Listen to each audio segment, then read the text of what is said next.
The Kathmandu District Administration has declared the section between Maitighar to New Baneshwar as prohibited area. Meanwhile, Prime Minister Pushpa Kamal Dahal has busied himself in talks with stakeholders regarding the national economic issues. Also in this edition of Kantipur News, we have updates about Nepal's World Cup qualifiers clash against Yemen slated for tomorrow. Good evening, I'm Abhyuday Shrestha and these are the headlines of the hour. Schools in earthquake-affected Jajarkot and Rukum West reopen but are unable to conduct classes. 74,000 students of 531 damaged schools affected. Security personnel being misused for the security of high-ranking officials. More than 1,200 police personnel deployed for security without risk assessment. House of Representatives and province assemblies busy in forming and changing government even after a lapse of 1 year since the election. Issues of the public ignored. And Nepal men's national football team set to play Yemen in their FIFA World Cup Asia qualifiers match tomorrow. Match scheduled to kick off at 7 p.m. at the Dasrat Stadium. The government has declared the road section between Maitighar to New Baneshwar prohibited area for a period of 1 month.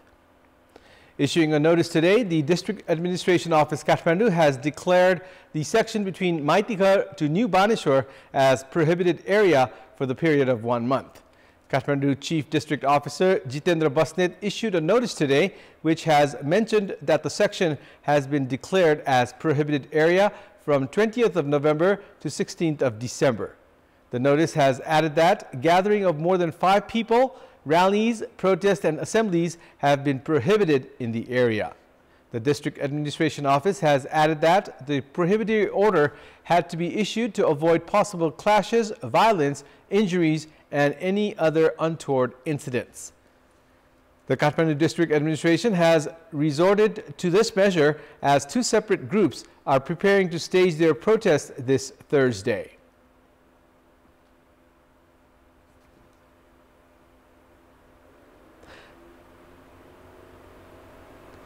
"531 schools of Jajarkot and Rukum West were damaged by the earthquake 2 weeks ago.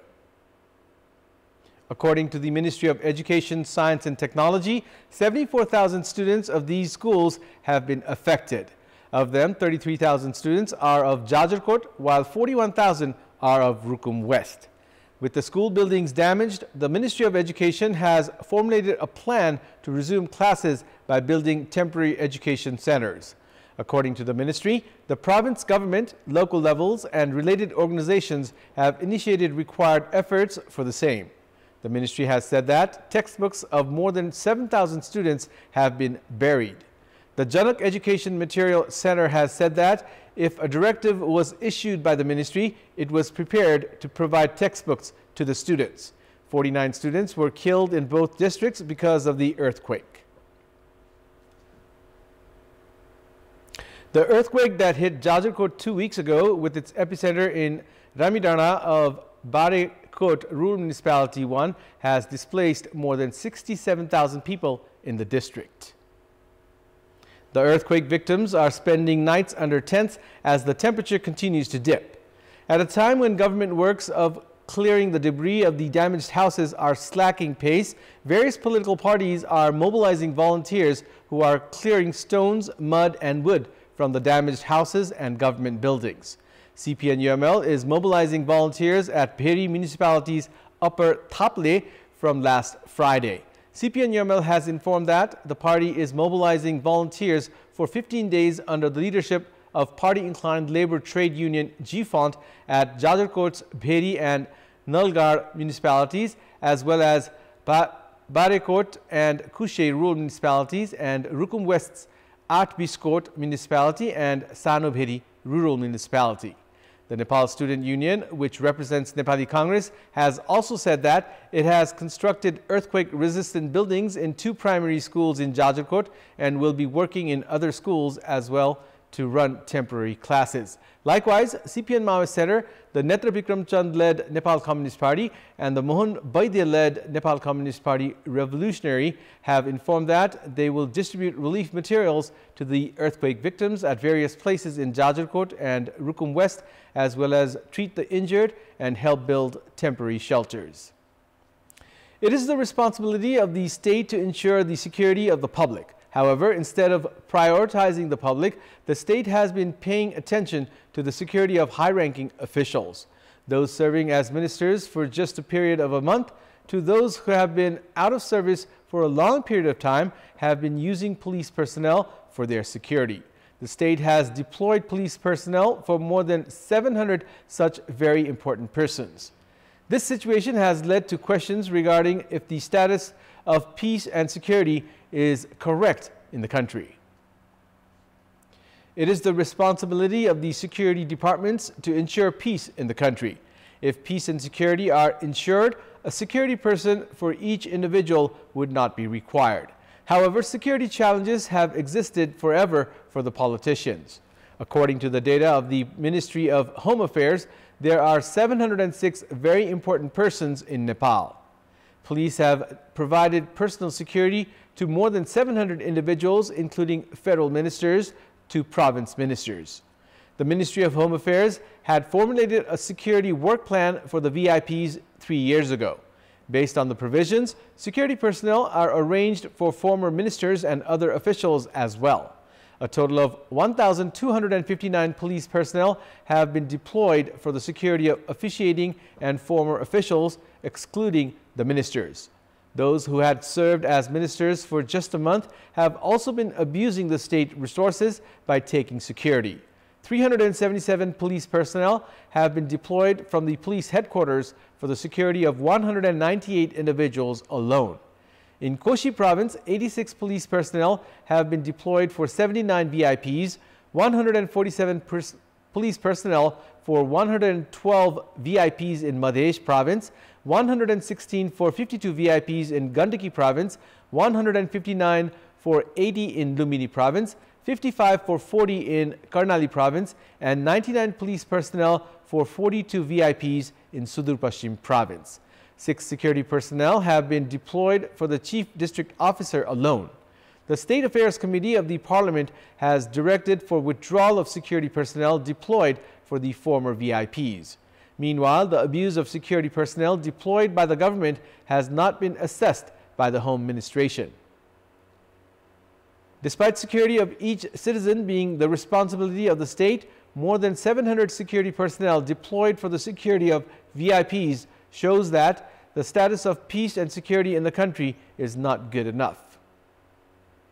Minister for Foreign Affairs N.P. Saud has informed that Kantipur's Bipin Joshi, who was held hostage by Hamas militants, is safe.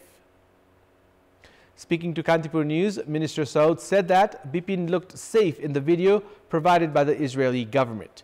Minister Saud also mentioned that Bipin looked secured, yet he seemed nervous. Foreign Minister Saud informed that talks are ongoing with the Israel government, Qatar government, and the Red Cross for the release of Bipin Joshi. Minister Saud also said that he visited the family of Bipin at his house in Kanchanpur and assured the family that efforts were being made for the release of Bipin. The Nepalese embassy in Israel, quoting the Israel Defense Forces, has said that Bipin Joshi is among those held hostage by the Hamas militants. Hamas held more than 200 people hostage during the attack in Israel's Kibbutz Alumim on 7th of October last month. Prime Minister Pushpa Kamal Dahal has begun discussions to address economic issues. Prime Minister Dahal has held talks with the National Planning Commission, Ministry of Finance, and high-ranking officials of the Nepal Rashtra Bank and the Office of the Prime Minister and the Council of Ministers. The Premier is to hold talks with the private sector and economists tomorrow and the day after tomorrow. According to the Office of the Prime Minister, discussions are being held regarding the government efforts to revive the economy. Business persons have been saying that the economy is struggling because of contrasting monetary and fiscal policies. It has been learned that Prime Minister Dahal is also to hold talks regarding the problems created by cooperatives. Office of the Prime Minister has said that a concrete decision is to be taken after holding talks with all stakeholders. It's now time for our segment Public Pulse, where you text us with your opinion. Public Pulse. But before that, let's take a look at the results from yesterday's poll. Yesterday, we had asked you, what should be done to prevent from the clutches of human traffickers? 14% voted for A, general awareness, 18% voted for B, tough actions, and 68% voted for C, better employment back home. And here's today's question. What do you term the shortage of essential resources at government hospitals? Your options are A, administrative lapses, B, commission game, and C, procedural delay. The voting is on. Type NEWS, select your option A, B, or C, and send it to 34001 to share your opinion with us. A year has gone by since the election of the House of Representatives and the provincial assemblies.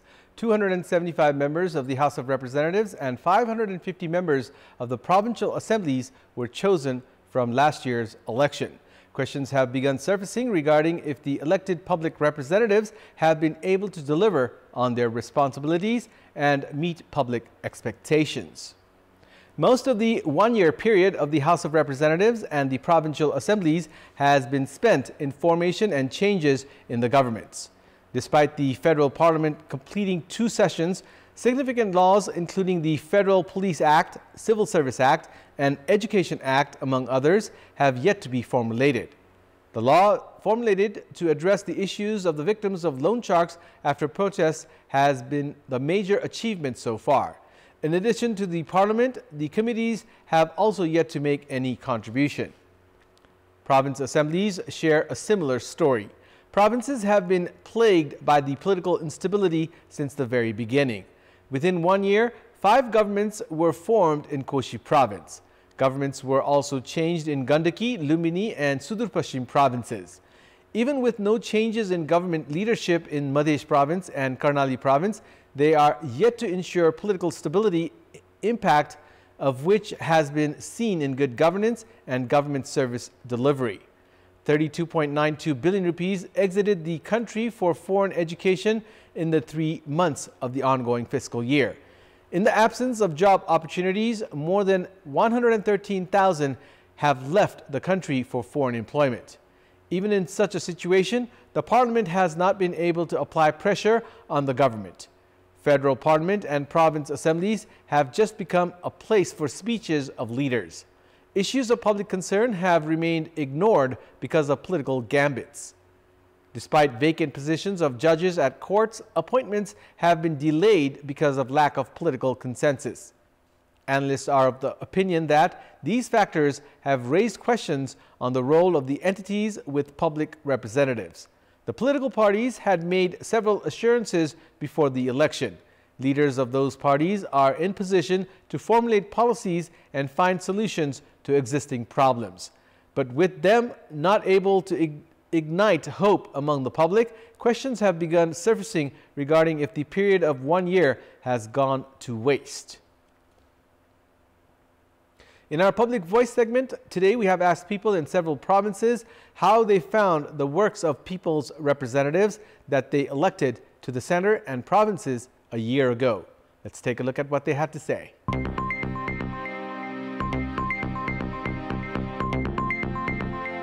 समस्याहरु जस्ताको तस्तै छन् के गर्नु भयो होला र सर्वसाधारण जनतालाई बाँच्न गाह्रो भएको छ यो कुरो बुझ्दिनु भएन उहाँहरुले गाउँ गाउँमा आउने तपाईहरुको समस्या के हो त्यो समस्यालाई बुझेर उहाँहरुले चाहिँ त्यही अनुसार काम गर्न पर्थ्यो त्यो अनुसारको काम चाहिँ केही पनि भएको छैन के गर्नुभयो कसो गर्नु अहिलेसम्म हामीलाई केही जानकारी छैन बाटो घाटो यता त्यता बनाउँछम भन्ने कुरा पनि यस्तो भयो अहिले चाहिँ 1 वर्ष हुँदाखेरि उहाँहरु यतातिर फिटिकै पनि देखिनु भएको छैन आफ्नो चाहिँ जुन परिवारको लागि कसरी चाहिँ सम्पत्ति जोड्न सकिन्छ त्यही ध्यानमा उनीहरु लागि जस्तो लाग्छ भोट हालेर यस्तो प्रोग्रेस हुन्छ डेभलपमेन्ट वर्क हुन्छ भन्ने थियो नि मेरो चाहनामा त्यो चाहिँ भएन सांसदहरुको चाहिँ एउटा राम्रै भूमिका निर्वाह गरेको र केन्द्रमा पनि केही बोलिरहेको र स्थानीय तहमा पनि उहाँ आउने जाने गरिरहेको अवस्था छ भोट माग्न आउँदा ठुला ठुला आशाहरु देखाएर जानुभयो तर अझ उहाँहरुले केही काम गर्नु भएको छैन संघ र प्रदेशबाट चाहिँ जुन हुनु पर्थ्यो त्यो अहिलेसम्म एकदमै कम भएको छैन मैले पाएको छु कस्तो नि लागेन कामै गरे हैन के काम लाग्नु भोट माग्न मात्रै आउँछन् नेताहरु अनि त्यसपछि त नेताको मुख कस्तो हुन्छ भन्ने हामीले देखाए पनि छैन कसैले केही हेरेको छैन आफ्नो स्वार्थ मात्रै हेरे भत्ता पचाउनेदेखि काम केही भयो जस्तो मलाई चाहिँ लाग्दैन जनताले राखेको इच्छा पूरा गर्न सकेका छैन सत्ताका लागि लडाई गर्दा अगाडि बढेको सञ्चार माध्यममा देखिन्छ मैले भोट दिएको चाहिँ मैले बाटो बनाउन लाग्यो बाटो हाम्रो बाटो अहिलेसम्म बनेकै छैन समय पनि भएको छैन धेरै आशा राखौँ उहाँले चाहिँ राम्रै गर्नुहुन्छ हाम्रो गुनासोहरू कमै मात्रामा सुनेको जस्तो लाग्छ काम त उहाँले राम्रै नगरे हैन गरे तर महँगी र भ्रष्टाचार त बढे छ कुर्सीमा बस्ने कसरी भत्ता पचाउने कसरी खाने भन्ने मात्र कुरा छ तर देश र जनताको विषयमा उहाँले सोच्नु भएको जस्तो लागेको छैन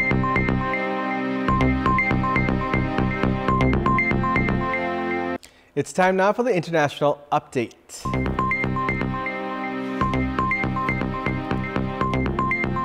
At least 12 people have died in Israeli airstrike in the Indonesian hospital in northern Gaza. About 700 people are still inside the hospital, including medical teams and wounded people. After the strike, Israeli tanks reportedly were seen moving into the area. Israel says it's attacking terrorists and terrorist infrastructure in the Gaza Strip. The Hamas-run health ministry in Gaza says 13,000 people have been killed in the territory since Israel began its campaign against Hamas. Elsewhere in southern Gaza, 15 people were killed, including children and women, after homes were bombed near Abu Yusuf al-Najjar Hospital in Rafah. Dozens more were injured. Meanwhile, 28 premature babies who left Al-Shifa Hospital in the northern Gaza Strip at the weekend are on their way to Egypt as they were evacuated from the Al-Shifa Hospital in the northern Gaza Strip. In total, 31 babies were moved from the hospital this weekend. It's not known if or when the other 3 will move to Egypt. The Hamas-run health ministry in Gaza says there are still 260 wounded people inside Al-Shifa and that one person is dying there every day. It's time now for the sports news. Sports news. Nepal's men's national football team are set to play Yemen in their FIFA World Cup Asia qualifiers match slated for tomorrow. Addressing a pre-match press conference today, Nepal head coach Vincenzo Alberto Aniz has said that he will play only the 100% fit players tomorrow.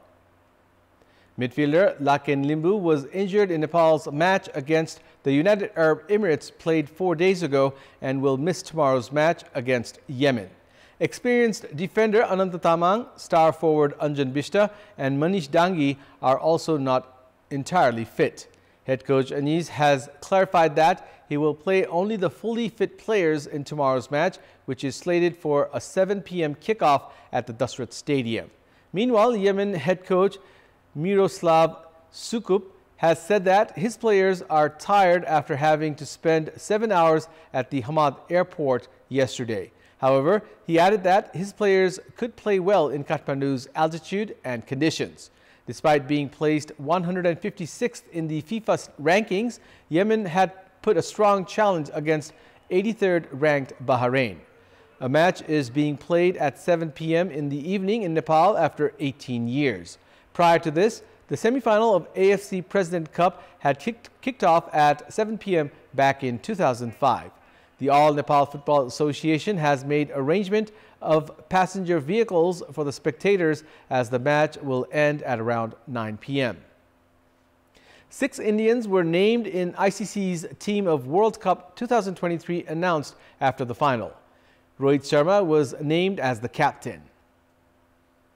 Apart from Captain Rohit, the other Indians who made it into the team of the tournament, which has players from 5 teams, are Virat Kohli, KL Rahul, Ravindra Jadeja, Jasprit Bumrah and Mohammad Shami. The other 5 members of the World Cup 11 were from champions Australia, with 2 and 1 each from semi-finalists South Africa and New Zealand and Sri Lanka. All-rounder Glenn Maxwell and leg spinner Adam Zampa were the only Aussies in the 11. The selection panel consisted of commentators Ian Bishop, Kash Naidu, Shane Watson, ICC General Manager of Cricket Wasim Khan, and Sunil Vaidya, a journalist from Ahmedabad. Mirror.